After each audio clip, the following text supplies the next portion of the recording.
Seat पर उपचुनाव की तैयारियां जोरों पर चल रही है। आपको जानकारी दे दें कि उपचुनाव का रण भी दिन बीतने के साथ दिलचस्प होता जा रहा है। खबर ये है कि अब नगरोटा सीट को लेकर कांग्रेस पार्टी उम्मीदवार का ऐलान कर सकती है, जो चुनावी समीकरण बदल सकता है। नॉमिनेशन की आखिरी तारीख 20 अक्टूबर है और पार्टियां फॉलोअप में जुटी हुई है। नगरोटा सीट की वजह से ही बडगाम सीट का भी पेच फंसा हुआ है, क्योंकि जम्मू कश्मीर में एनसी और कांग्रेस की गठबंधन की सरकार है।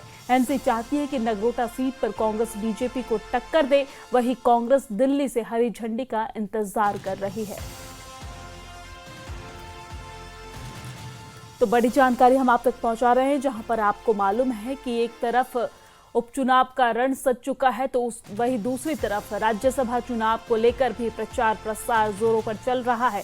और इसी बीच ये बड़ी खबर सामने आ रही है, जहां पर जम्मू कश्मीर के 2 विधानसभा सीटों पर उपचुनाव होने हैं, नगरोटा और बडगाम सीट पर, जिसके लिए भारतीय जनता पार्टी की तरफ से उम्मीदवार की घोषणा कर दी गई है। आपको जानकारी दे दें कि भारतीय जनता पार्टी की तरफ से नगरोटा सीट से यहां पर देवयानी राणा को उम्मीदवार बनाया गया है, तो वही बडगाम सीट से आगा सैयद मोहसिन को उम्मीदवार बनाया गया है। लेकिन अभी नेशनल कॉन्फ्रेंस की तरफ से इस पर मंथन जारी है। और इसी खबर पर ज्यादा जानकारी के साथ हमारे संवाददाता खुर्रम हमारे साथ जुड़ गए हैं। खुर्रम, क्या कुछ जानकारी है, क्योंकि उपचुनाव की तैयारियां जहां पर जोरों पर चल रही है, भारतीय जनता पार्टी के जो उम्मीदवार हैं उन्होंने नामांकन कर लिया है। वही दिन अब दूर नहीं रहा, क्योंकि नामांकन की तारीख भी खत्म हो रही है, लेकिन एनसी की तरफ से मंथन अभी भी जारी है। क्या कुछ अपडेट, क्या कुछ विस्तार से जानकारी और सूत्र क्या बता रहा है?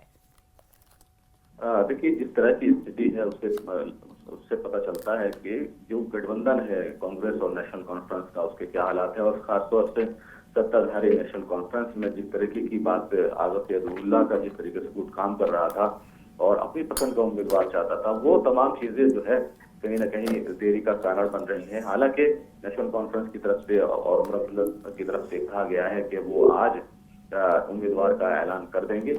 और कांग्रेस के लिए भी आज ही जो है उन्होंने एक सीट छोड़ी है, नगरोटा की सीट जो है कांग्रेस के लिए छोड़ी है, क्योंकि राज्यसभा में जिस तरीके से कांग्रेस एक सेफ सीट चाहती थी, वो नहीं जो है मिल पाई कांग्रेस को। उसके बाद कांग्रेस की तरफ से तमाम तरह के आरोप लगाए गए थे कि नेशनल कॉन्फ्रेंस ने गठबंधन धर्म जो है वो नहीं निभाया है।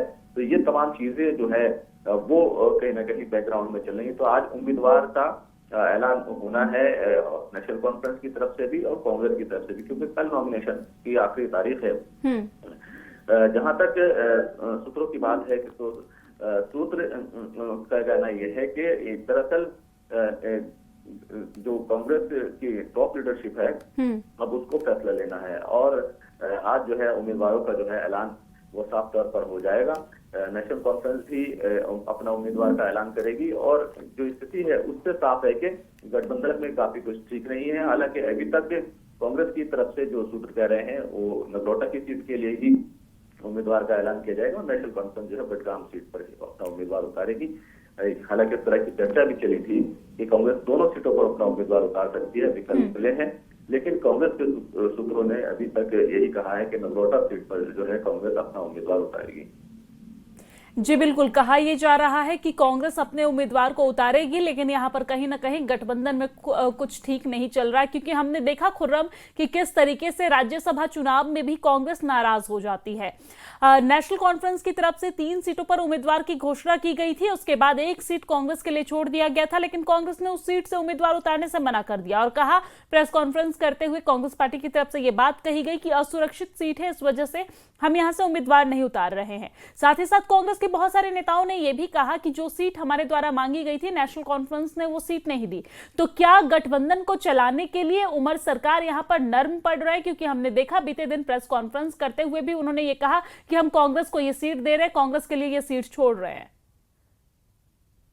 देखिए, दरअसल ये सीट कांग्रेस की ही है, क्योंकि अगर देखें बडगाम की सीट जो है वो उस पर नेशनल कॉन्फ्रेंस और उमर अब्दुल्ला क्योंकि वहां से चुनाव जीते हुए थे और बड़ी संख्या में उन्होंने वहां पर वोट लिए थे। इसी तरीके से ये जम्मू की सीट है, तो अब दबाव तो नेशनल कॉन्फ्रेंस के ऊपर था, लेकिन दोनों दलों में, दोनों पार्टियों में जिस तरीके की बातचीत और सहमति बननी चाहिए थी वो जो है वक्त पर नहीं बनी।